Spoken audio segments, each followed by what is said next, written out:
On the morning of my honeymoon, an internal security check launched a grave criminal accusation against me, turning my wedding day into a desperate race to save my bride from an enormous prison sentence. The champagne haze hadn't quite lifted. Sunlight, the cruel, unforgiving kind, was slicing through the gaps in the blackout curtains of our honeymoon suite. I remember thinking, even through the dull throb behind my eyes, that marrying Sarah had been the best decision of my life. Everything was perfect. The wedding was flawless, a fairy tale orchestrated by Sarah's meticulous planning and my surprisingly functional extended family. We'd collapsed into bed sometime after 3 a.m., too exhausted and deliriously happy to even bother changing out of our formal wear. I was drifting in that blissful post-nuptial oblivion when the phone buzzed, vibrating angrily against the bedside table. It wasn't the cheerful ringtone I'd set. It was the sterile, official tone reserved for my work mobile. I fumbled for it, squinting at the caller ID. It was Dr. Aris from the Atherton Clinic.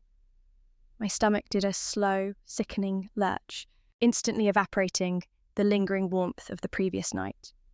The Atherton Clinic. That's where I spent my days, or rather, where I ran the research wing. We specialised in cutting-edge biochemical modelling, extremely sensitive stuff that required clearances higher than most government officials had access to. Dr. Aris was my second in command, unflappable, efficient, and utterly humourless before 10 a.m. If he was calling before 9 a.m. on a Sunday, it wasn't about supply orders. I answered on the second ring, my voice coming out as a croak. "Hello? Aris, what's going on? It's Sunday." There was a beat of silence, just enough time for my brain to cycle through every potential disaster: a contamination breach, a failed grant review, the loss of critical data. "Mr. Vance," Aris's voice was tight, strained, "I apologise for the hour and for the disruption on your day off, but I need you here, immediately." "Here? Aris, I just got married. I'm not coming in. Call the emergency protocols. Wake up Jensen if you need hands-on management." "Mr. Vance, Jensen is currently with me.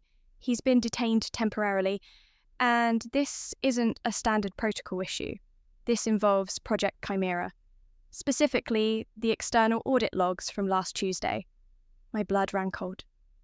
Project Chimera? That was the classified segment of our research, the one that dealt with molecular stabilization under extreme duress. It was the project that made our clinic a target for industrial espionage, or worse. "Detained by whom?" I demanded, sitting bolt upright. Sarah stirred next to me, murmuring incoherently before settling back down. I pulled the phone away slightly, lowering my voice to a harsh whisper. "Aris, I need specifics. If this is an internal matter, handle it internally. If it's external, I need to know which agency." "It's internal, Mr. Vance, but it's become complicated. Look, I can't discuss details over a traceable line.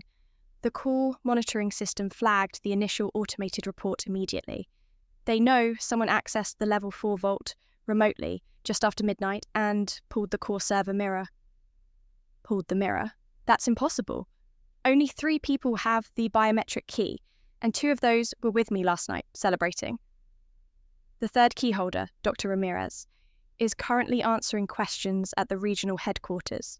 He was flagged by an unexpected system ping originating near his residence. He claims his credentials were used without his knowledge. But Vance, this isn't the worst part. The system flagged your emergency override code used to bypass the final layer of encryption 3 hours before the data pull." The air seemed to thin out in the room. My wedding ring felt suddenly heavy, cold against my finger. "That's a lie. I haven't used that override since the initial deployment phase 6 months ago. That code is supposed to be impossible to duplicate." "Tell that to the investigators from the Internal Review Board, Mr. Vance. They are waiting for you. They've requested you come in privately to discuss the possibility of a severe security lapse involving highly sensitive intellectual property, or as they phrased it, a potential situation leading to a major charge related to corporate sabotage." Sabotage. They were circling something far bigger than a simple data theft. They were framing this as a deliberate act of malice, a way to cripple years of government-funded research. A charge of that nature involving national security assets, could easily lead to accusations of aiding hostile entities. "Where?" I managed to ask, my mouth parchment dry. "The old annex building, 412 Bayside. Don't use your clinic access card. There's a side entrance on Maple Street.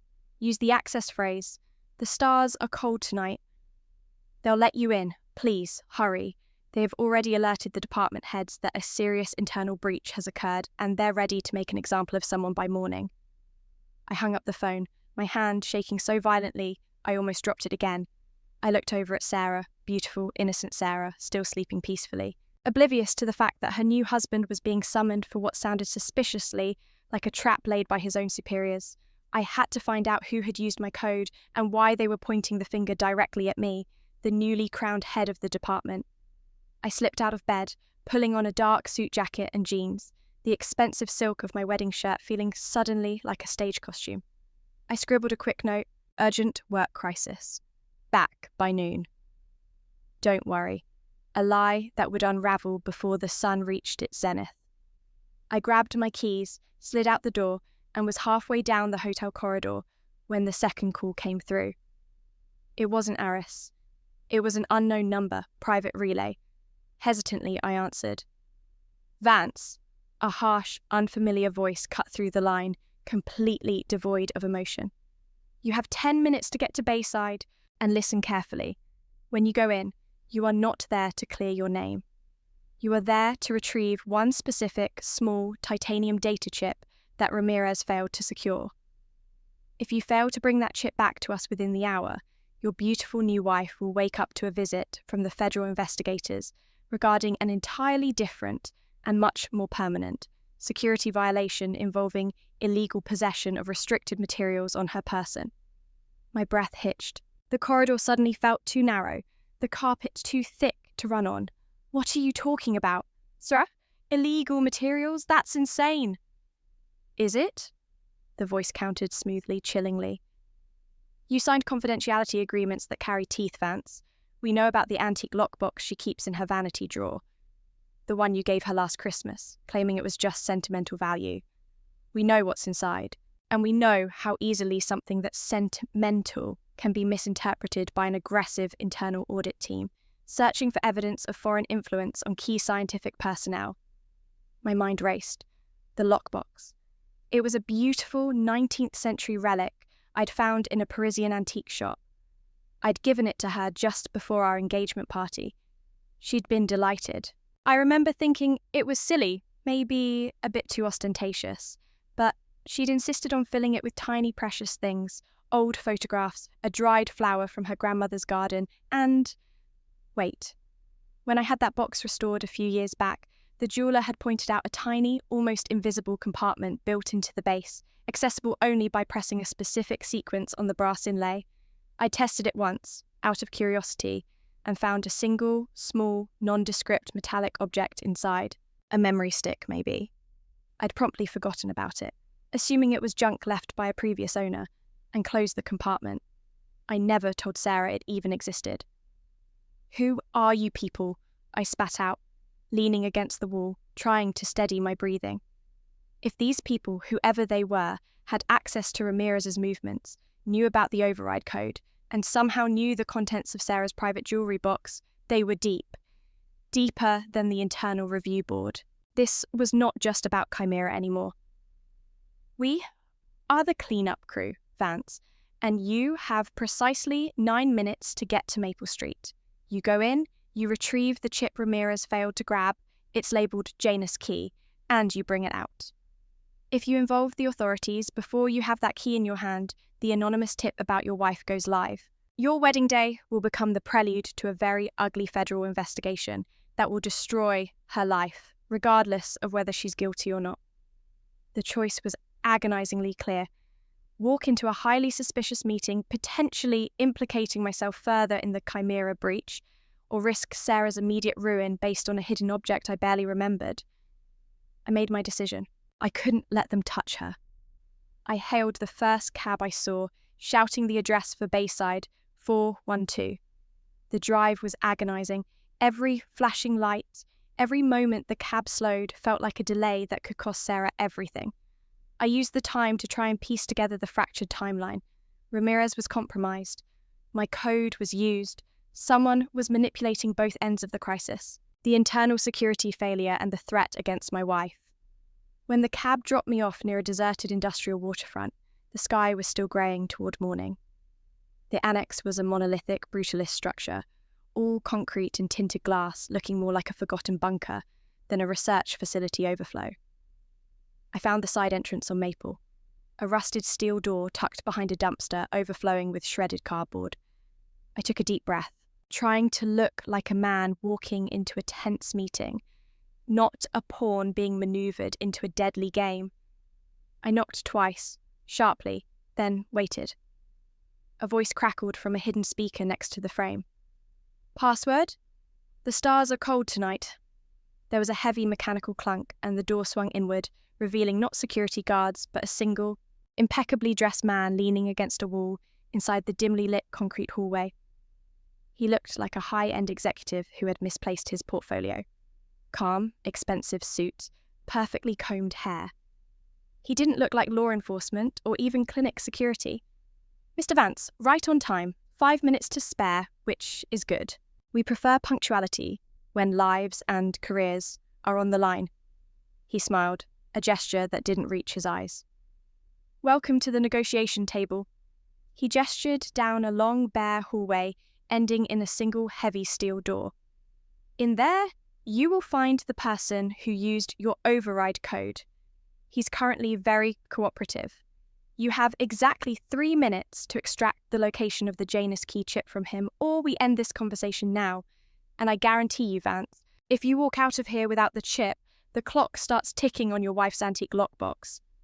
I felt a surge of adrenaline, not of fear, but of pure, blinding rage at being so thoroughly manipulated. I pushed past him, ignoring his clipped instructions. I hit the steel door, throwing it open with a sound that echoed deafeningly in the silence. The room inside was small, windowless, and brightly lit. Dr. Ramirez was strapped into a chair in the center, looking pale and terrified. Standing over him was a woman I recognized instantly, Agent Thorne from the Joint Oversight Committee, the very person who oversaw external risk assessment for our entire division. She wasn't part of the internal review board, she was federal. Thorne didn't look up at my entrance. She was holding a remote detonator in one hand, pointing a thin, black electronic device at Ramirez's head. "Vance," Thorne said, her voice dangerously low, not bothering with pleasantries. "Your friend here made a mistake. He tried to sell the Chimera research to a shell corporation in Geneva. We caught him in the act of downloading the core mirror. But he was only the mule. He's been working for someone who wanted more than just the data he took." She paused, tapping the detonator impatiently. "He was supposed to leave the Janus key for his actual handler, the person who set you up, but he panicked and hid it somewhere internal, intending to retrieve it later. We know you're looking for it. You need to find it before the real threat does. Now, Ramirez, tell him where you hid the chip before I initiate this pulse sequence and erase your entire cortex." Ramirez looked at me, tears streaming down his face. "It wasn't meant for me. They made me do it. Vance, I'm one because I'm manens." I didn't hide it in the usual place. I put the Janus key somewhere only someone involved in your personal research, the biosignature mapping you did last fall, would ever think to look. It's in the one place they won't suspect because it's too sentimental, too personal for anyone outside your circle to even know about. My heart hammered against my ribs. Personal research? Biosignature mapping? That was the very first highly experimental project I'd run solo, completely off the books, months before Sarah and I were even engaged. It involved mapping the unique molecular resonance patterns of organic materials for long-term viability testing. I had a very specific, very private sample tied to that data, a sample I had kept for sentimental reasons, a secret I'd never shared with anyone, not even my fiancée, Sarah. Thorne looked up at me, a predatory gleam in her eye. "Well, Vance, where did you hide your pet project sample where you have 10 seconds before I decide Ramirez isn't worth the paperwork?" 10 seconds. 10 seconds to reconcile the most intimate secret of my professional life with the survival of the woman I had married less than 12 hours ago. the biosignature mapping project. It wasn't data, it was a physical sample. A sliver of petrified wood from the ancient forest where my grandfather and I used to hike. The only thing I had left of him, incredibly stable on a molecular level, which is why I used it for the stability testing. And where did I keep that sample? Because it was so profoundly personal, I had encased it in a resin block, intending to make it into a paperweight for my new home office.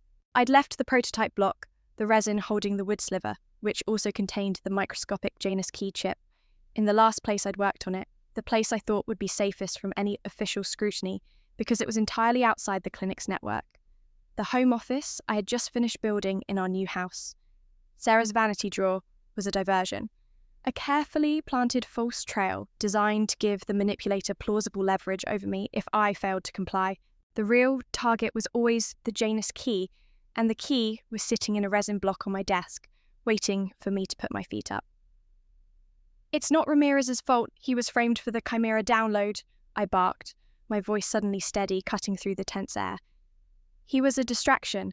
The real leak is coming from someone who needed to look inside the Janus key's data related to the biosignature test, not Chimera. The key is at my house, in the resin block on my desk." Thorne's composure flickered for the first time. She glanced sharply at the man who had directed me in, who was still lurking just outside the doorway. "That's impossible," Thorne hissed, tightening her grip on the detonator. "Our sources indicated Ramirez hid it on site." "Your sources are feeding you misdirection," I countered, stepping closer to Ramirez, forcing Thorne to address me directly. The person who used my override code, the real schemer, knew I'd be called in about Chimera. They needed me occupied and panicked while their primary operative, the one you just captured, was used as bait to draw out the Janus key from its real hiding spot. But Ramirez panicked before they could retrieve it, and that handler, the guy standing outside, got desperate and tried to use Sarah as leverage. I locked eyes with Thorne. "You're not here to investigate Ramirez. You're here because you need the Janus key to stop whatever catastrophic event that key unlocks.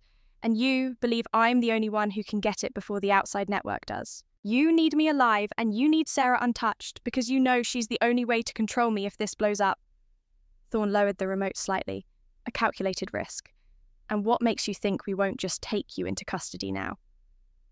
"Because," I said, leaning in conspiratorially, forcing her to lower her voice too, "if you arrest me, you don't get the key, and whatever the Janus key prevents, be it a data leak, a system collapse, or whatever else your committee fears will happen anyway, you need the extraction and you need it clean.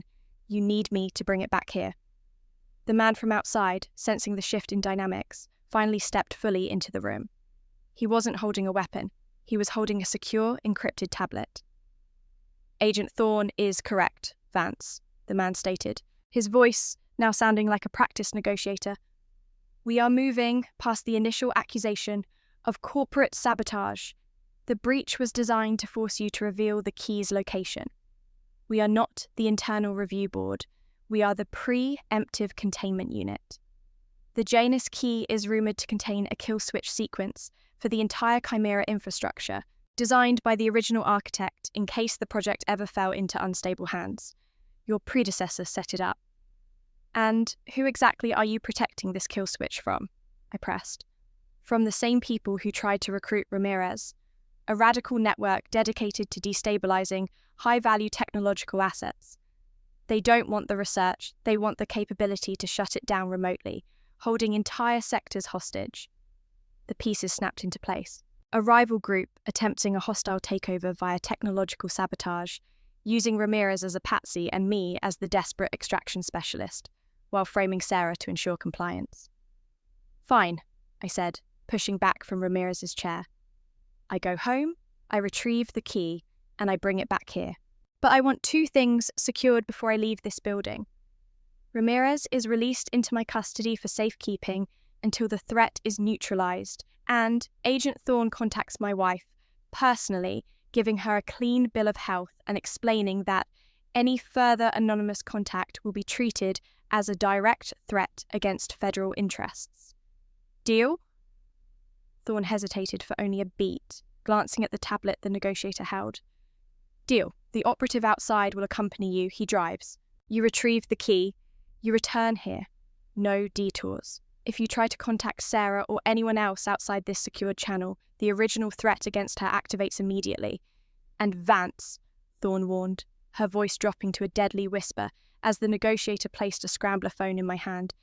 If that resin block is empty when you return, we will find you both. We are already monitoring your home from the air. Welcome to the deep end, Doctor. You're officially off the clock.